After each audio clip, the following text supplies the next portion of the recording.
Alright everyone, how are you doing? I'm Unruly and welcome back to Unruly Horror.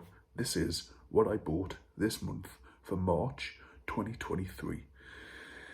I didn't accidentally order just DVDs. There was 4 Blu-rays and 4 DVDs this month.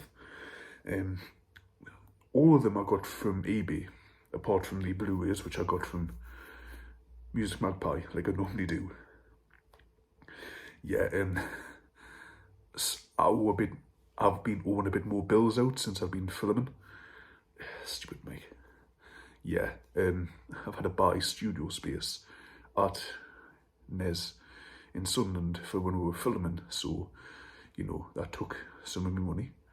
And obviously, it's the studio, it's not be cheap. So yeah, eBay, I had a good look for the ones I knew I wouldn't have. And there's 3 DVDs, because I accidentally bought a DVD again that I've already got. So I don't count that. I've chucked that. I'll show you what it was. It was Pet Cemetery. And the reason I forgot I didn't have it is because I bought it in person last year in March, funny enough. I don't know if this is going to affect the audio or what. I'm just getting used to the mic. Oh, fucking hell. Honestly, if anybody has tips on how to do a lapel mic, please comment. Because I don't have the foggiest. I hate this thing. I'll stick it there, and if it messes up, it messes up. So anyway, onto the DVD, shall we? The ones I've got, I think they're pretty well known. I would say they're well known, like. So I'll start with the DVDs first. And I haven't seen any of them. Haven't seen them. But the first one, if there's an article I wrote on a website where I said hype in horror films can ruin it because you go into it with high expectations, only for it to be a bit of a mediocre film. In this one is one of them I said is the only memorable bit is the end. So, first up, we have The Wicker Man. It's a classic, I will say that. It's a classic. Christopher Lee, Edward Woodward, Britt Ekland. It's Britain's best horror movie by Empire Corner this. I haven't seen it, so it was a bit wrong for me to write in the article. The only thing memorable about it is the ending, but you ask anyone about The Wicker Man, the original, not the remake, they're going to say, oh yeah, it's put inside that instead of fire. What happens during the film, I have no idea. And I love this casing. Like, I love creative things like that. The casing looks amazing. They've put the DVDs in backwards.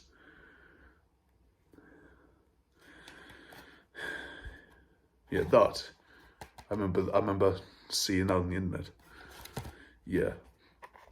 So, The Wicker Man.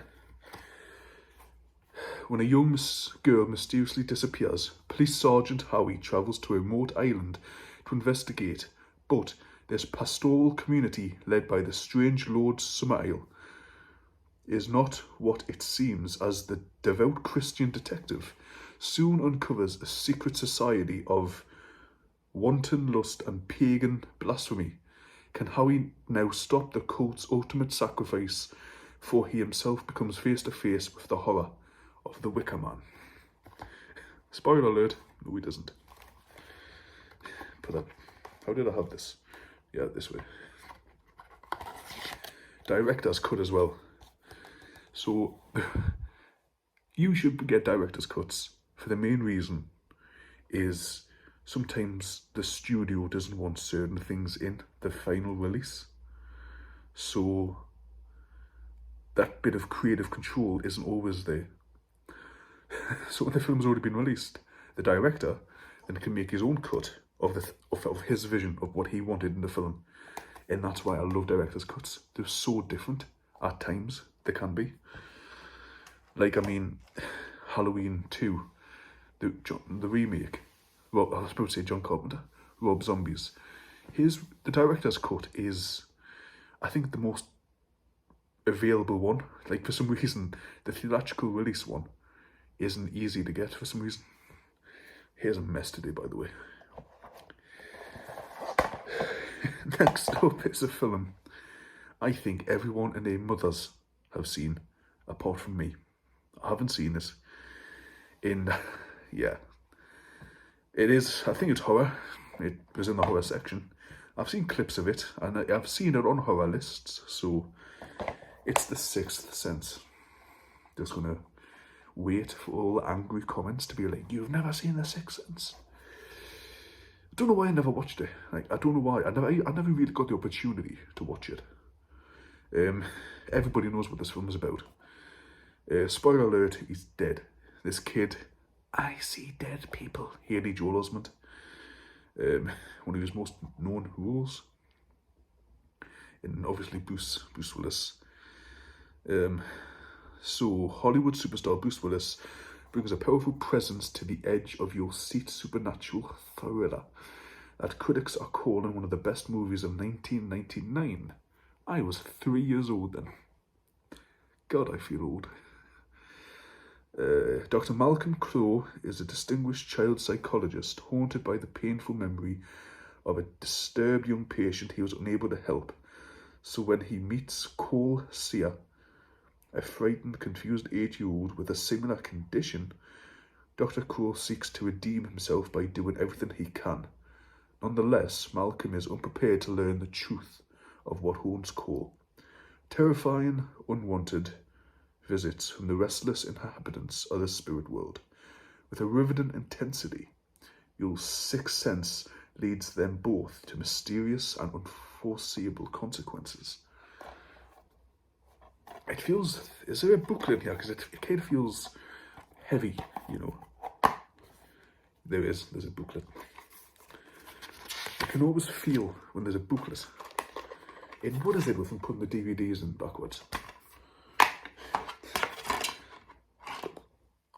Did you hear the sound I made? Nah, mate. No, like the feeling. No, why does the DVD feel like that? I can't describe it. It's disgusting. Nah, mate, my autism is going through the roof now. Oh, no, I don't want to touch it, and it's out of its case, and I don't want to touch it.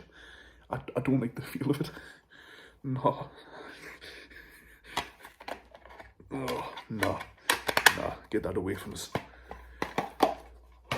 Nah, get that, well, I can't stop hearing it, I can't stop feeling it, it's on my fingers. I need to wash my hands.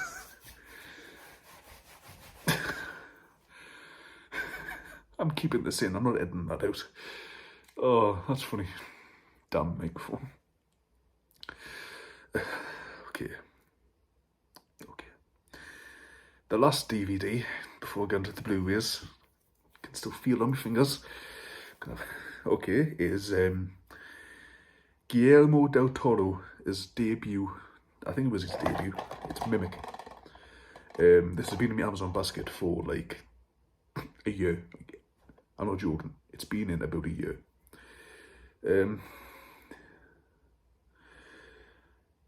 It was Guillermo del Toro's debut, I think, because I was reading about him a few days ago. Don't know why I was on him. I just, for some reason, Googled him up. So, Academy Award winner Mira Sorvino, again, I'm not the best on names, and screen favourite Charles Dutton team up for an electrifying thriller that'll leave you breathless. A team of scientists discover a miracle cure that stops the spread of a deadly disease, only to find out 3 years later that something has gone terribly wrong. Their creation has taken on a horrifying life of its own, able to mimic and destroy its every predator, even man. And now it threatens to wipe out an entire city unless they stop it in time. A stylish, acclaimed hit featuring riveting performances from a superb cast. That I need to watch that. That sounds good. That sounds good. That sounds good. Sorry, I'm still recovering from that DVD. Ooh, I've never had kind of sensory overload before, but that, I feel sick. I feel I want to vomit, and I can't stop rubbing my hand together because I just want that feeling away. Oh, I'm an idiot. Let's see. Onto the DVDs now. I mean, Blu-rays. Which order I want to go them? I'll go this way. Because Music Magpie, I don't know why you've done this, but you've messed up big time. First up is the Blair Witch. It's the remake of the Blair Witch Project, which I have on DVD, which it's a good film. I like it. It's a bit slow, but it's enjoyable. And you know, let me be thinking, Lee, why is it upside down? It is. It's upside down. But that's not the only thing. It's upside down. And it's back to front. This is the front. So I'm probably going to have to open it up and redo it. Because that will annoy me to hell. It's in. Okay, that feels better. I'm just gonna rub my fingers on that for a minute. So I've seen people talk about this one, and they say the thing that made the original one good was there was only 2 cameras. It was very minimalistic, and it being black and white. It was 2 cameras. It was very amateur style, which was perfect for the found footage genre. But apparently this one, they go overboard. They have drones, they have mics, they have about 50 cameras, GoPros, you know, they go over the top. And I've heard people say that kind of takes the magic of the first one and kind of ruins it, because it's not like, it's found footage, but it's kind of like, it's got that amateur-esque vibe taken away, as if you were watching a snuff film, in that this actually happened to the cast. For this one, it kind of takes that immersion away. A new beginning for horror films. Ooh. It says digital download, but when you get digital download, you normally get like a thing. So, oh right, okay, I see why. Because this is for, oh, what's the website called again? It's where you could put the code in, watch it anywhere you wanted. But like, I'm pretty sure it shut down in 2019. And it even says redeemed by 21st of the 1st, 2019. So, helmed by director Adam Wingard, Blair Witch goes back to its found footage roots 20 years after James's sister and her 2 friends vanished into the Black Hills forest in Maryland while researching the legend of the Blair Witch, leaving a trail of theories and suspicions in their wake. So, is this a sequel? I was thinking it was a remake. This sounds like a sequel. The film documents James and his friends Peter, Ashley, and film student Lisa venturing into the same woods, each with a camera to uncover the mysteries surrounding their 1994 disappearances. At first, the group is hopeful, especially when a pair of locals, Lane and Talia, offer to act as guides through the dark and winding woods. But as the endless night wears on, the group is visited by a menacing presence. Slowly, they begin to realize the terrifying legend is all too real and more sinister than they could have imagined. That actually sounds canny. That is, it sounds really good. Whether it lives up to the original one, I do not know. I'm pointing there. I don't even, oh no wait, no, the DVD is there. It's looking as the DVD. Yeah, put that there. Yeah, I'm kind of funny with kind of sequels that are sort of remakes of the first one. I mean, Evil Dead 2, he had to. For some reason, the rights weren't his, which is ridiculous. But anyway, that's a different video. Next up is Hybrid 3D. Blu-ray 3D includes 3D and 2D versions of the film. I can't watch that because my TV is not suitable for 3D. Yeah. And it's by After Dark, a company. I have about 6 or 7 other Blu-rays of their films. Yeah, it's one disc. So, a car to die for.